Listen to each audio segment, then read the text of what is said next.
Assalamualaikum warahmatullahi wabarakatuh. Perkenalkan, nama saya Reflin Himawan, NIM 2018-0130-143. Kali ini saya akan menjelaskan tugas yang kedua, yaitu materi 10, 11, dan 12. Oke, jadi materi ke-10 ini saya akan membahas tentang kompresor. Kompresor yaitu suatu alat untuk memindahkan gas dari suatu tempat ke tempat yang lain. Gas ini berbeda, tidak seperti cairan. Gas ini merupakan fluida konversibel sehingga membutuhkan alat untuk mengompres. Untuk cara pengoperasiannya ini berbeda dengan pompa. Dan gas ini tidak berbentuk. Untuk hukum dasar dari gas dan cara kerja kompresor ini menggunakan hukum dasar termodinamika 1 dan hukum dasar termodinamika 2. Dan kalian pasti bertanya-tanya tentang isinya. Saya akan menjelaskan tentang isinya. Jadi, hukum termodinamika 1 berisi tentang hukum kekekalan energi, di mana energi tersebut tidak dapat dimusnahkan, melainkan hanya dapat berubah bentuk. Dan kemudian untuk yang hukum dasar termodinamika 2, yaitu berisi tentang variasi energi tersebut dapat digunakan ketika energi tersebut berpindah dari tingkat tinggi ke tingkat yang rendah. Dan untuk gas itu bisa gas tersebut selalu memenuhi ruangan tertutup di mana suatu tempat itu dalam keadaan bejana tertutup, dalam suatu bejana tertutup. Dan pada kondisi nyata gas itu tidak selalu sempurna. Tetapi pada hukum termodinamika 1 dengan faktor koreksi dan berdasarkan data eksperimen tersebut. Kemudian saya akan menjelaskan tentang basic kompresor seperti ini. Ya. Jadi saya akan menjelaskan tentang gambar ini. Jadi ketika volume gas ini ada volume gas dari di bejana tekan, ini volume gas konstan dipanaskan, maka hal yang terjadi adalah volume gas tersebut akan bergerak semakin cepat dengan frekuensi dan gaya yang semakin besar sehingga menumbuk dinding-dinding bejana tekan. Hal tersebut mengakibatkan naiknya tekanan sehingga sesuai dengan hukum Amonton. Untuk yang selanjutnya membahas tentang jenis-jenis dan tipe kompresor. Jadi tipe kompresor itu ada dua, yaitu dynamic dan positive displacement. Untuk pembagiannya, dynamic itu ada tiga, yaitu ejector, axial, dan radial. Dan untuk positive displacement itu ada dua, yaitu reciprocating dan rotary. Untuk yang reciprocating ini ada dua tipe, yaitu tipe terang dan crosshead. Untuk yang untuk yang rotary ada 4, yaitu tentang fan, liquid ring, kemudian screw, dan lobe.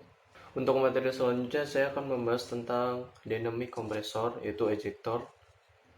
Kalian pasti bertanya-tanya apa ejector. Jadi ejector itu adalah bentuk sederhana dari pompa vakum atau kompresor, di mana ejector sendiri tidak memiliki piston, rotor, katup, ataupun bagian yang bergerak. Untuk gambarnya sendiri, kalian bisa lihat seperti ini. Ini ada bagian-bagiannya. Selanjutnya ini saya akan membahas tentang aliran gas pada ejector, di mana gas tersebut akan ditarik langsung di steam jet ke dalam venturi, kemudian akan masuk ke dalam diffuser, dan di diffuser ini terdapat energi kecepatan dari steam atau uap tersebut akan dikonversi menjadi energi tekan. Selanjutnya adalah saya akan memberikan contoh kompresor sentrifugal. Nah, seperti ini. Ini adalah kompresor sentrifugal, ya. Terus atau biasa disebut dengan turbo blower yang memiliki volume gas yang lebih besar. Dan yang selanjutnya adalah seperti ini. Ini merupakan kompresor dari multi-stage centrifugal. Aku akan ngejelasin tentang putaran pada sir kompresor. Jadi gas akan berubah arah ketika memasuki fan atau baling-baling tersebut yang berputar. Kemudian untuk putaran pada fan tersebut akan memberikan kecepatan dan tekanan gas yang ada di dalam kompresor tersebut. Contohnya adalah seperti ini. Ini adalah fan berbaling kompresor. Jadi yang selanjutnya adalah membahas tentang axial kompresor, di mana axial kompresor ini biasanya digunakan di turbin gas yang sering digunakan di blower furnace atau tungku peleburan baja, atau mungkin industri-industri besar yang membutuhkan aliran udara atau volume yang sangat besar. Untuk rasio kompresinya ini bisa sebanding dengan kompresi sentrifugal, dan untuk laju alirannya itu bisa lebih besar tergantung dengan diameter casingnya. Dan yang selanjutnya adalah contoh model dari axial kompresor.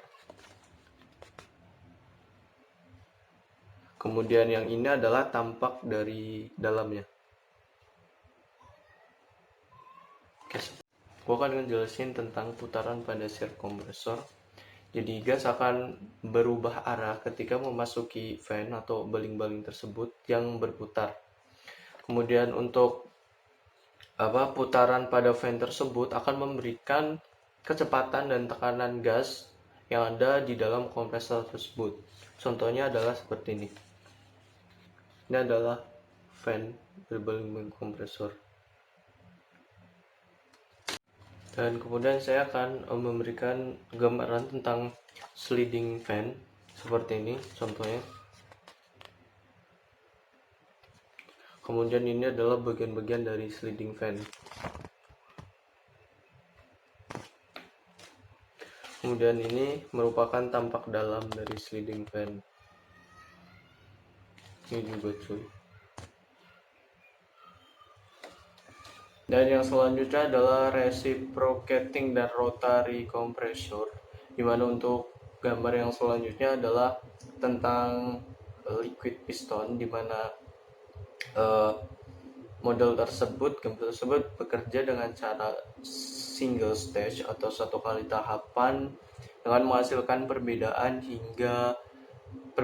tekanan hingga 5 kg force per cm kuadrat. Berikut adalah contoh gambarnya seperti ini. Ini adalah aliran dari kompresornya. Untuk yang selanjutnya saya akan membahas tentang piston single acting, di mana kompresor jenis ini dipengaruhi oleh panjang pistonnya, dan piston ini bergerak sesuai dengan permukaan silindernya. Desain ini harus mempertimbangkan antara panjang piston dan diameter pistonnya. Dan desain kompresor ini mampu beroperasi dengan kecepatan yang lebih tinggi dibandingkan dengan kecepatan dari desain crosshead. Ini merupakan contoh dari kompresor piston single acting.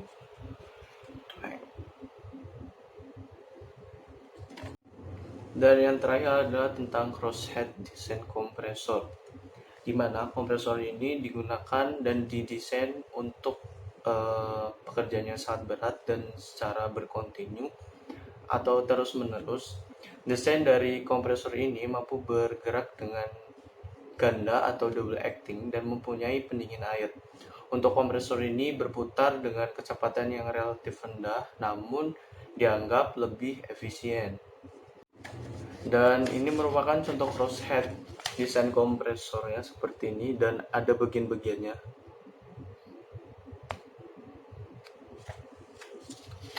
Ini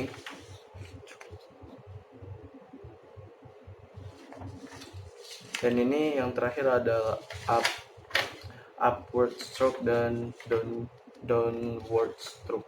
Ini yang upward stroke-nya, bagian-bagiannya coy. Ini down stroke.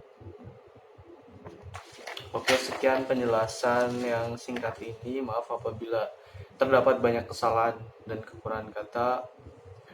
Wassalamualaikum warahmatullahi wabarakatuh.